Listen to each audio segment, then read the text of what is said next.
Prácticas Escolares en Contexto, el podcast del posgrado en Currículum y Prácticas Escolares de Flaxo, Argentina.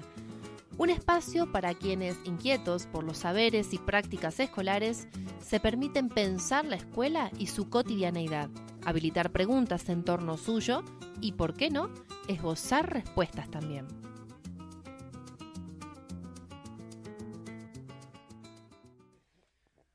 Buenos días a todos, les damos la bienvenida al primer episodio del podcast Prácticas Escolares en Contexto.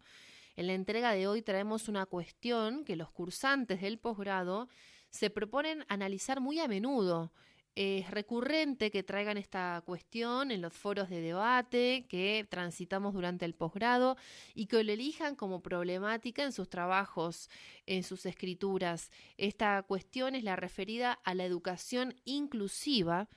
Y sabemos que, la problemática realmente presenta numerosas aristas, empezando con la cuestión de la discusión terminológica que encierra, la distancia que se advierte, ¿no?, entre lo prescripto y la práctica inclusiva real en las aulas, la compleja red de actores que involucra esta cuestión y la impotencia que muchas veces genera en docentes, así lo refieren ellos, el sentir la falta de estrategias específicas para abordar casos de inclusión, entre otras, un montón de otras cosas más, ¿no?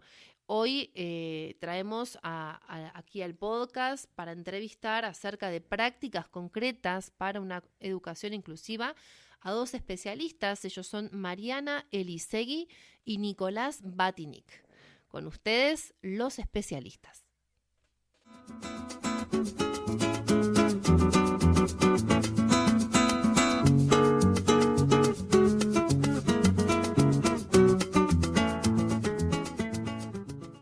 Hola Mariana, ¿cómo estás? Bienvenida a este espacio. Quisiéramos conocerte un poco, conocer tu trabajo, dónde te desempeñás. Contanos un poco de vos. Bueno, hola Nancy, ¿cómo estás? Mi nombre es Mariana Elisegui. Yo trabajo como maestra de apoyo pedagógico del área de educación especial en el gobierno de la ciudad, en escuela pública, en el distrito 13. Eh, mi formación, yo soy profesora de nivel preprimario y de nivel primario y licenciada en Ciencias de la Educación. Y estoy en el área de educación especial hace más de 15 años. En la tarea como maestra de apoyo pedagógico, mi tarea es en una escuela común y acompaño, digamos, el trabajo de todos los docentes de la escuela todos los días en la misma escuela. Nuestra tarea se orienta, justamente a poder acompañar la trayectoria de aquellos niños que más requieren un acompañamiento singular y siendo flexible, ¿no?, en el modo. A veces hay grupos en los que uno interviene más compartiendo propuestas con las docentes, hay niños que requieren un acompañamiento a veces un poco más personalizado. Eso se va como ajustando según las necesidades de cada año y de cada institución también. Todo un aprendizaje, poder encontrar cierta flexibilidad en relación con el tiempo, la observación de las necesidades de los chicos, las posibilidades que también tenemos como docentes desde nuestra formación, también los recursos institucionales para acompañar nuestra tarea docente. ¿Cuáles te parecen? Es clave todo esto que decís, Claro. ¿no? Para mí la clave es poder hacer equipo, ¿no? Porque las escuelas, creo que no, hoy en día no hay una escuela que no requiera el desafío de repensar cotidianamente, ¿no? Cómo acompañar, qué cuestiones ajustar para ir ofreciendo diferentes alternativas para ir descubriendo el modo también que cada niño necesita. No hay una receta, uno va descubriendo sobre la marcha también. Y para eso es clave que no recaiga eso en una sola persona. No es, yo que soy la maestra de educación especial, es mi alumno. No, la idea es armar equipos y dispositivos para que, se pueda ir abarcando la necesidad y pudiendo dar respuesta también a eso que va surgiendo. En tu experiencia de trabajo, ¿cuáles son las dificultades más comunes que vos ves que enfrentamos como docentes cuando queremos llevar adelante prácticas más inclusivas, ¿no? Em, las que enfrentamos como docentes, como equipos docentes, como escuelas, ¿cuáles son las dificultades este, que vos ves? Yo creo que algo que a veces sucede, hay niños que no pueden sostener los espacios áulicos y eso genera también, por ejemplo, mucha ansiedad que me pasa, ¿no? Que los maestros te dicen, bueno, pero ¿qué hago? ¿Sigo al que se fue o dejo al grupo? Por eso hablo de la importancia de hacer equipo y de, bueno, los alumnos son de toda la escuela y ahí es clave que la maestra de apoyo, la maestra que en ese momento está disponible, la conducción, la maestra bibliotecaria, que todos podamos como sumarnos al acompañamiento, porque si no el docente queda en un lugar de mucha soledad y, y hasta hablo de armar equipo también pensando qué ofrecer, qué propuesta, ¿no? A veces con qué materiales. Hay chicos que requieren otro tipo de exploración de materiales en algunos momentos de la jornada. Bueno, también el ir pensando sobre qué cuestiones ir flexibilizando para ir probando, bueno, y derribando ciertas barreras que son necesarios, bueno, ir intentando y descubriendo. Yo Mm. creo que eso es clave también. Quiere decir que en esto que vos decís hay una cuestión de la práctica, de animarse como a desafiar algunos límites que a veces creemos que tenemos para probar, ¿no? Es decir, animarse a ensayar algo para, aun cuando tal vez tenemos más la hipótesis de que no va a funcionar a que vaya a funcionar, digamos, pero como que no hay otras alternativas, ¿no? Sino para... Claro, y que uno a veces, no sé, a veces uno dice, bueno, con este niño, bueno, a ver, voy a intentar el modo para ver si puede permanecer un rato más en el aula. Bueno, sea con un cuento, con los más chiquitos me pasa, ¿no? Bueno, explorando un juego, pero la primera etapa es que, bueno, en primer grado, bueno, que puedan ir siendo parte desde lo espacial. Y a veces esos pequeños movimientos, claro, requiere flexibilidad de decir, bueno, en este rato él necesita otra cosa, vamos a ir probando. Bueno, eso también uno lo va conversando con el docente, ¿no? Porque uno va haciendo equipo en ese sentido. Mirá, me pongo en esta mesita, vamos a probar, ¿te parece? Como ir haciendo acuerdos también. eh, y también es una manera de brindar acompañamiento al docente, porque si no queda en un lugar de mucha soledad para mí. A todos, Y, digamos, uno como maestro lo entiende también de Ujú. que a veces es mucho lo que hay que atender y también genera como la necesidad de, bueno, atiendo al grupo, atiendo a este niño que en este momento necesita otra cosa. Y vos nombraste muchas veces la idea de ser equipo, ¿no? O hacer equipo. Y sí, Em, ¿Cómo se hace equipo? ¿Cómo se hace equipo en una escuela hoy? En una escuela, imagínate una, la tuya u otra, digamos, pero una específica. ¿Qué ayuda a ser equipo?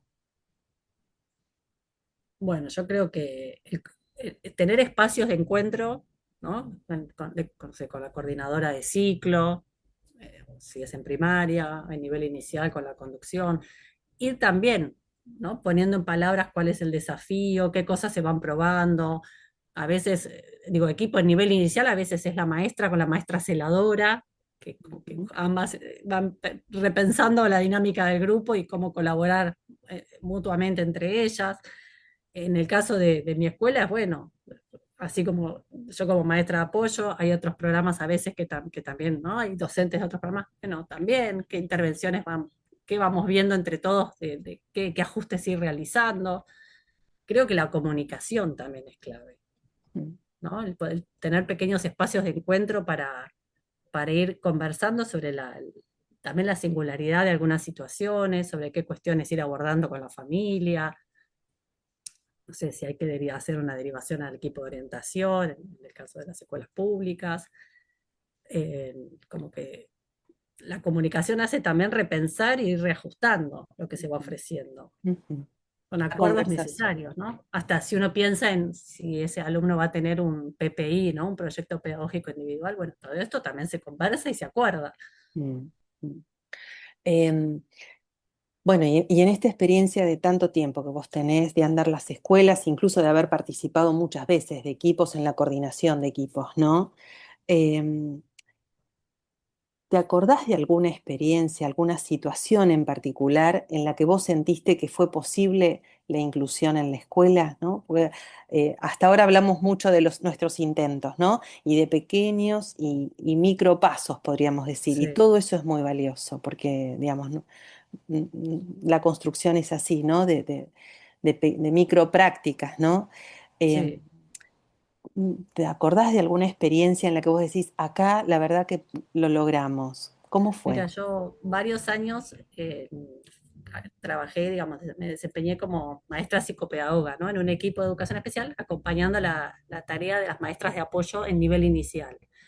Y yo he visto escenas muy hermosas en nivel inicial, por ejemplo, de niños participando de dinámicas lúdicas, artísticas, eh, ¿no? Hay algo también de esta idea de ir flexibilizando las propuestas, los espacios. He visto, sí, muy lindas, muy lindas propuestas en las que los chicos por momentos podían, digamos, ser parte y disfrutarlo sobre todo, ¿no? O A sea que veces esas habría... trayectorias, a ver, hay niños que después Mm, han seguido su trayectoria en la educación especial, que también es una propuesta muy rica para mm, mí, ¿no? Todo lo que es las escuelas de educación especial con propuestas muy valiosas para ciertos niños que así lo requieran. Y mm, otros niños han continuado en la escuela de nivel, bueno, su camino, mm. la primaria también. Me ha Eh, pasado a mí también como maestra en escuela de educación especial, ¿no? Que en su momento también trabajé. También he visto experiencias muy ricas de alumnos que han adquirido muchos aprendizajes y que han ganado como muy valiosas experiencias. E incluso algunos continuaron después su trayectoria en la escuela de nivel también, es pasando decir, de... que hasta ahora vamos diciendo que la importancia de ensayar y de probar, ¿no? Eh, Parte de esa flexibilidad tiene que ver con animarse a probar, ¿no? A probar con cierta conciencia, ¿no? Sí, De sí, bueno, ir sí, pensando claro. por dónde, ¿no? No probar, Mm, pero mm, bueno, a veces uno va descubriendo, no hay una receta que el niño inquieto, no, uno tal con cosa, cada claro. singularidad de cada persona es, bueno, Ujú, probar desde la riqueza de tener materiales, de tener mm. también con los más chiquitos, eso también para mí es algo muy, a lo menos en mi experiencia, es Y muy creo valioso tener materiales. también esa idea de probar a partir de lo que uno va aprendiendo, de la propia Claro, experiencia, de las sí, prácticas, ¿no? Vas claro, probando y vas viendo. Pero digo, una idea que va saliendo importante tiene que ver con esta, ¿no? La de ensayar y de probar. Y la otra tiene que ver la de la apertura, podríamos decir, o la flexibilidad curricular. Vos nombraste las sí, artes, sí. ¿no? Podríamos decir también el movimiento, el corporal, Movimiento, ¿no? sí, Como apertura para ayudar a los niños a una mayor inclusión. Y también dijiste otra cosa, y que me parece que es la apertura a los espacios de la formación de los niños, que vos decías, la escuela de nivel y también la escuela especial, ¿no? Es decir, como todo esto empieza a jugarse como posibilidad, ¿no? sí. ¿No? Como camino que se abre. Mm, Como camino que se abre y también entendiendo que me ha pasado de ver niños que transitan la escuela de nivel, uno busca el mejor modo de atravesarla y ofrecerle, ¿no? De todo esto que venimos hablando y a veces después el camino sigue en la escuela especial, pero bueno, también en la escuela especial uno es parte de un grupo, uno comparte rutinas, entonces todas esas instancias de disfrute en la escuela de nivel y de posibilidad de estar en un pequeño grupo, bueno, también va a ser algo muy valioso para el camino que continuará en la escuela especial. Y muchos niños, ¿no? Logran ser parte de propuestas también singulares muy valiosas en la escuela de nivel. Mariana, y como esta conversación se da en el marco también de un posgrado de formación, ¿no? Eh, Me interesa preguntarte qué saberes o qué habilidades te parece que son necesarias en la formación, como recurrir a adquirir en la formación para poder desarrollar prácticas desde estas perspectivas, ¿no? Más abiertas, más flexibles, no solamente desde el lugar de la docencia en el aula, sino también de la conducción de la institución, ¿no? ¿Qué saberes, qué habilidades a vos te parece que son importantes? Y a mí me pasó muchas veces hablando con las familias, ¿no? Que valoraran, a veces hasta el tono, ¿no? Hay algo de que, digamos, yo eso también lo hablo a veces con mis colegas, digo, para las familias, los niños que, por ejemplo, son inquietos, son disruptivos, bueno, para las familias sí es a veces dificultoso salir a la calle, viajar en colectivo, tener una rutina por fuera de la escuela, y yo siempre digo, bueno, el modo en que uno les habla, ¿no? Hay algo del tono, de la posibilidad de explicar lo que uno va probando en la institución. Yo creo que la comunicación es muy importante. Ujú, ujú, El encuadre, la comunicación, el encuentro, eh, el también ir explicando qué se va ofreciendo, de qué modo. ujú, Eso para mí es algo clave. ujú, Después, la amplitud de la mirada, ¿no? Creo que tiene que ver con que como docentes, bueno, uno hoy en día, y siempre fue así, ¿no? Pero cada vez más, estar abierto a esta idea de que, bueno, cada año es un nuevo desafío y cada grupo es un desafío por descubrir también. Y poder tener la flexibilidad y la mirada amplia de, bueno, ir descubriendo a este nuevo grupo que se presenta y estar dispuesto a cada año pensar qué camino seguir con cada una de esas personitas que forman parte del grupo. ujú. Yo creo que eso también es clave. Y Y, no, y también creo que cuando uno habla de hacer equipo es también de sumar todos aquellos apoyos posibles, ¿no? A veces hay en escuelas, hay maestros de apoyo a la inclusión que se suman a acompañar ciertas situaciones, los equipos de orientación, los equipos de educación especial, digamos, esta idea de enriquecerse de esas múltiples miradas, me parece que también hay mucho que aprender entre la escuela de nivel, la escuela especial y todos los actores de las instituciones educativas. te escucho y pienso, bueno, entonces hay una cuestión importante que tiene que ver con el diálogo em, de los campos disciplinares de distintos roles dentro de la escuela, ¿no? Que no es solamente de los campos disciplinares, sino de los roles que lo ejercen, ¿no? Porque desde el lugar en que cada uno está, es la mirada que va teniendo, ¿no? Sobre las necesidades de Claro, los chicos. Y también el diálogo entonces de estos roles, poniendo en juego los saberes más propios de las disciplinas. Hiciste mucho hincapié en la cuestión de la comunicación, ¿no? De creo la que sí. comunicación, pero sobre todo me interesó esto que decías de la manera en que se comunica un proceso que se está llevando adelante, por lo menos que la práctica de los docentes, la institución, esté impulsando en relación con el niño, ¿no? O la niña. Entonces, me parece que eso es interesante, ¿no? Como aprender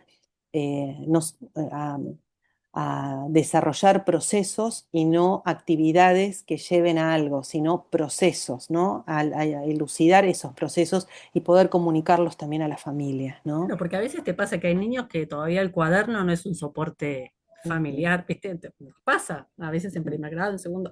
Bueno, y también a veces es explicar, bueno, mira, no llevamos en el cuaderno, decirlo, ¿no? Comunicarlo ujú, o poner, bueno, estamos trabajando en hoja suelta. Estas pequeñas cuestiones que para mí a la familia también le dan, ¿no? Como mayor seguridad y bueno, de saber lo que se va haciendo. Creo que es ujú, algo que quizás es algo de sentido común, pero no hacerlo quizás genere una distancia. ujú. Pienso Eh, que finalmente en las cosas que vamos conversando es em, cómo va cambiando él o la alumna que tenemos en la escuela, la noción que tenemos de él o la alumna que tenemos en la escuela, ¿no? Sea porque puedan o no, por ejemplo, en este ejemplo que diste que es bien cotidiano y que muestra, como vos decís, la familiaridad con algunos objetos, como puede ser el cuaderno, la lapicera, y que no todo el mundo tiene el modo de trabajo habitual a otros, ¿no? Lo puede trabajar o hacer de otra manera, o puede preferir hacerlo no porque tenga una dificultad, sino que por ahí prefiere hacerlo Bien, de a otra veces hay quienes manera, ¿no? que se resisten, que no Claro. son la mayoría. A ver, estas son No, no, algunas claro. situaciones que uno dice, bueno, no hay tiempo, bueno, pero hay algunos acompañamientos que requieren, bueno, estos espacios de encuentro con la familia y la conducción y el maestro. Sí, que es un gran desafío en las instituciones tener tiempo para todo, ¿no? El tiempo Tener es una tiempo. variable también, Ujú. eh, que bueno, hay que acomodar siempre, pero creo que es parte también del valor de organizarse para que suceda. Tal cual. Eh, Bueno, no sé si hay algo que tengas ganas de decir que sobre esto que no hemos conversado, que lo hayamos dejado pasar por alto y que vos quisieras destacar o comunicar. Este, no, yo siempre, mira, mi sensación, siempre trabajé en relación a las escuelas, ¿no? Ya sea como docente o por fuera en otros trabajos, pero siempre relacionado con las escuelas. Y yo creo que eh, hasta los recreos son espacios Mm. para ofrecer otras alternativas y que yo a las familias muchas veces les digo, a la escuela se viene, por ejemplo, por supuesto que a aprender, pero también a pasarla bien, a llevarse lindos recuerdos para la vida adulta, ¿no? Todos tenemos muchos recuerdos de la escuela, positivos o negativos Cual, como alumnos, y creo tal que cual. tener siempre en cuenta eso, ¿no? Yo a veces me pasa en los recreos decir, bueno, sacar un juego es generar un clima distinto, y creo que a veces nos pasa a los maestros como yo, maestros de apoyo, que tenemos no tenemos un grupo a cargo y uno tiene más flexibilidad para hacer este tipo a veces de propuestas por tiempo, ¿no?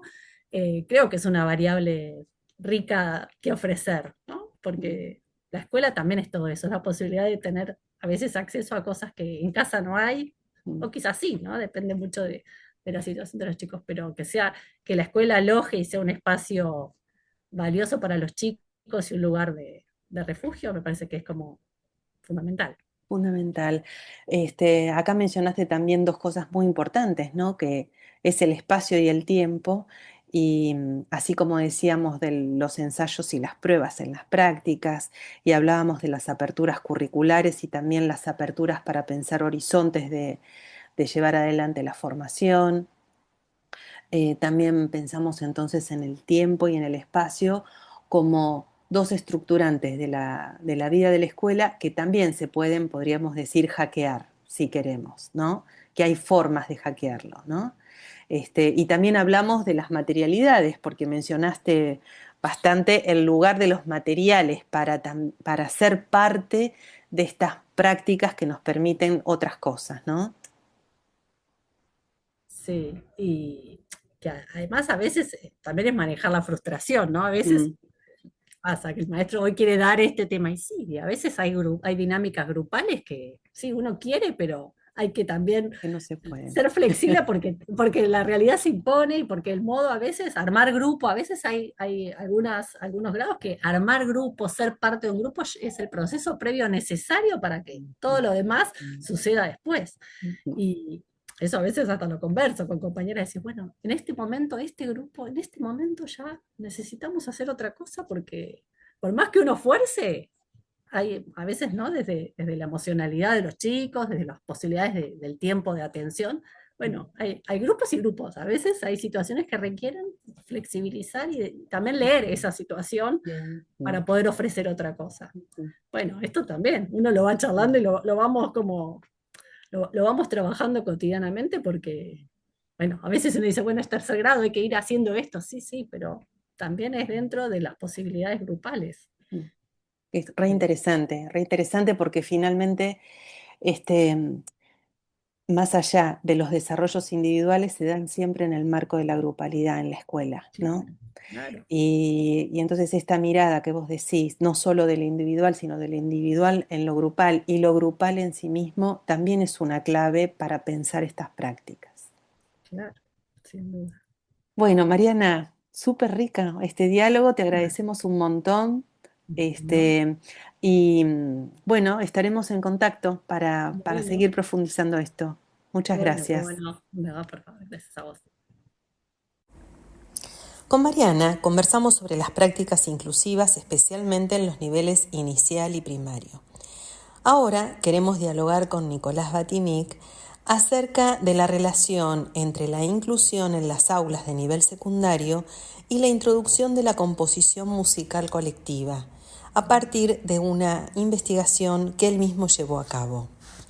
Entonces, en primer lugar, le preguntamos qué pasa en las aulas cuando los chicos y las chicas hacen música juntos. Bueno, yo creo que cuando los estudiantes hacen música en la escuela, hacen música en las aulas, realmente pasan muchísimas cosas al mismo tiempo y en distintos tiempos. Pero principalmente me parece que habría que definir un poco o pensar un poco a qué nos referimos con hacer música.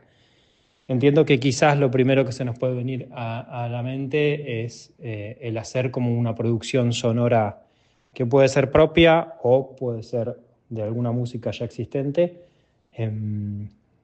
pero me parece importante aclarar que por lo menos desde lo que yo pienso es que también se hace música o se produce, hay cierta cuestión de producción musical en la interpretación misma de la música, en la apreciación musical no es solamente se produce conocimiento musical sonando, sino también hacia el interior de las y los estudiantes, en lo que llamamos apreciación o interpretación de obras. Luego, en cuanto a hacer música como producción musical sonora, me parece que también, como dije al principio, pasan muchas cosas, pero creo que es un campo de posibilidades enorme y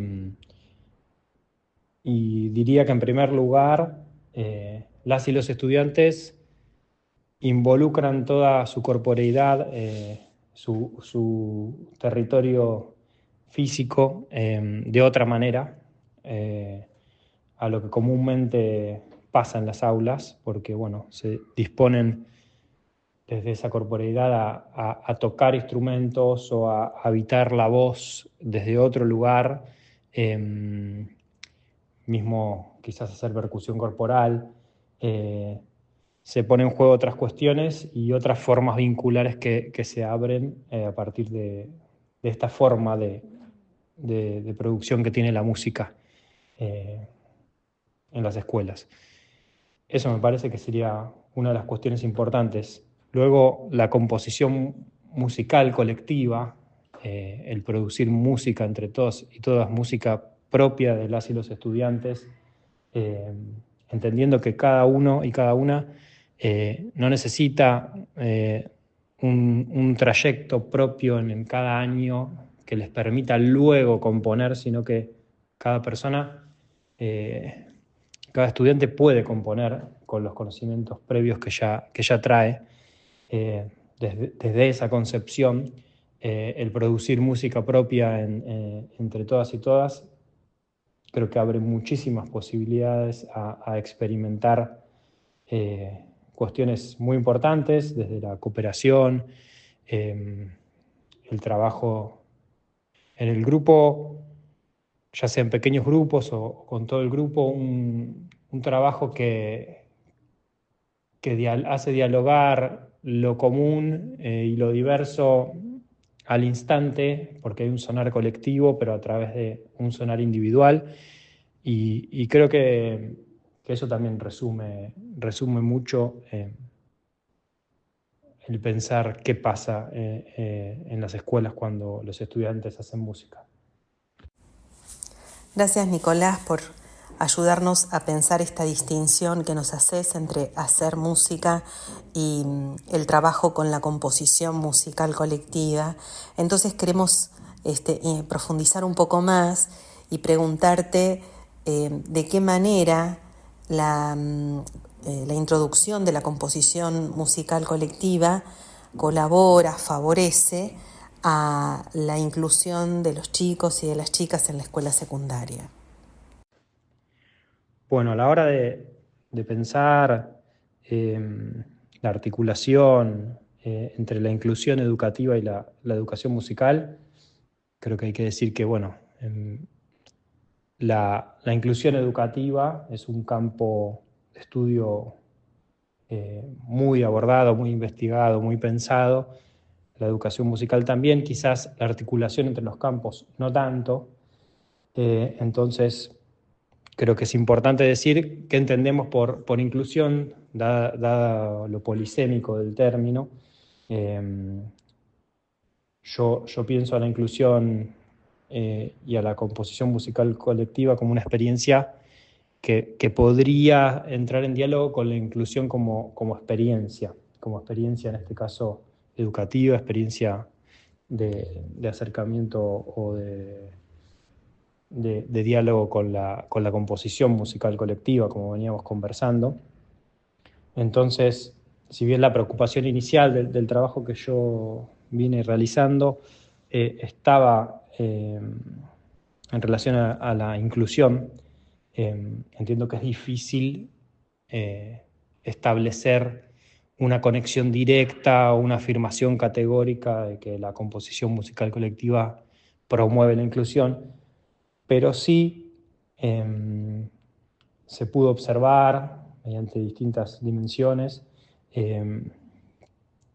que la composición musical colectiva sí promueve experiencias en las cuales el involucramiento de las y los estudiantes con las actividades, con el hecho de componer, fue muy interesante, un involucramiento que generó un diálogo casi permanente, clase a clase, entre lo que pasaba fuera de la escuela, lo que los pibes componían por fuera, y podían traer a la escuela lo que se llevaban de la escuela hacia los lugares en los que habitaban juntos y juntas por fuera de la escuela, y eso resultó en un involucramiento escolar interesante.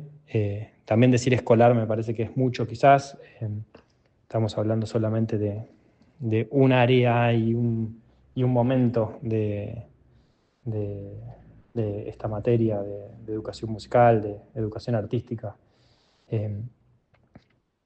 Eso por un lado. Por otro lado, la promoción de saberes significativos, porque las y los estudiantes pueden en esas composiciones profundizar sobre sus intereses, su cultura juvenil, traer su cultura juvenil en forma de producción, de conocimiento a la escuela. También un fortalecimiento de la identidad de aprendiz, que me parece también importante, como en ese aprender estando con otro, con otra, observando cómo los compañeros, las compañeras producen con uno mismo y las distintas formas que tienen de acceder a esos saberes o de profundizar en los saberes previos o producir conocimientos juntos y juntas, cómo va fortaleciendo uno con otro su propia identidad de aprendiz. Gracias, Nicolás, no solamente por ayudarnos a profundizar, sino también por estimularnos a pensar nuevas preguntas, ¿no? Y queríamos también saber, a partir de tu experiencia en la investigación que llevaste a cabo, ¿qué hace falta en las escuelas para que este tipo de experiencias, como nos comentás, se puedan sostener en el tiempo? Para que estas experiencias de composición musical colectiva puedan sostenerse en el tiempo en las escuelas secundarias, entiendo que hay distintas dimensiones a atender o a pensar. Primero, claramente, tiene que haber una voluntad docente hacia promover, generar espacios compositivos en las escuelas. Sin esa voluntad, obviamente que no es posible. A su vez, otra cuestión importante es el diseño curricular de la escuela secundaria, que hasta el momento no pone en el mismo lugar en primer año que en segundo año que en tercer año a la composición. Sí la ve como algo creciente, que de primero a segundo y de segundo a tercero va creciendo los espacios compositivos, pero la realidad es que no todas y todos cursan 3 años de música porque hay 4 lenguajes posibles artísticos, entonces creo que desde los diseños curriculares se podría prescribir la composición ya desde el primer año con cierta fuerza, potencia. Y luego, la formación docente, tanto la inicial como la permanente, también es importante que ponga en valor a la composición musical en la escuela por parte de los pibes, de las pibas, y abordar las especificidades de la misma. Entiendo que principalmente esas tres cosas deberían suceder desde mi experiencia y lo observado, lo trabajado también en las aulas. Siempre la voluntad de los pibes y de las pibas está en componer desde un lugar que la docente tiene una presencia fuerte, porque podríamos pensar que si los pibes están componiendo, el docente se retira un poco del centro de la centralidad de la enseñanza, pero no es así. Sí que por momentos se puede horizontalizar más esa práctica de la enseñanza, porque el docente tiene que ubicarse en un rol de escucha activa, de promoción de la profundización de ciertos contenidos que vayan surgiendo a medida que las y los estudiantes compongan. Quizás también otra dificultad que puede aparecer es la tensión con el formato escolar, que este tipo de prácticas compositivas pueden tensionar, valga la redundancia, tanto la limitación del tiempo, por ahí tener que terminar una composición porque tocó el timbre, o los espacios, que a veces pueden llegar a ser un inconveniente, si hay pequeños grupos componiendo, por ejemplo, la cuestión material, si hay instrumentos o no hay, que no es una condición absoluta igual para componer, porque nombramos la percusión corporal, la voz, la propia voz, como factores posibles para potenciar la composición. Además del formato escolar y esa tensión que surge, también otra complejidad y que se necesita observar y pensar para que este tipo de experiencias puedan sostenerse en el tiempo, es el vínculo del docente con su planificación, porque este tipo de prácticas nos deja por momentos en lugares en los cuales la planificación no puede ser muy, muy rígida siempre, y surgen cuestiones a partir de la composición, de la improvisación musical que se salen de lo previsto. Entonces, por ahí un posicionamiento desde una pedagogía más abierta puede ser también una necesidad, al menos por momentos. Así que son varias cuestiones a pensar y a tener en cuenta para que este tipo de experiencias puedan sostenerse en el tiempo. Esto fue Prácticas Escolares en Contexto, el podcast del posgrado en Currículum y Prácticas Escolares de Flaxo, Argentina. Si disfrutaste de esta conversación y querés volver por más, podés suscribirte para estar al tanto de novedades. Compartinos con colegas y amigos. Hacé correr la voz.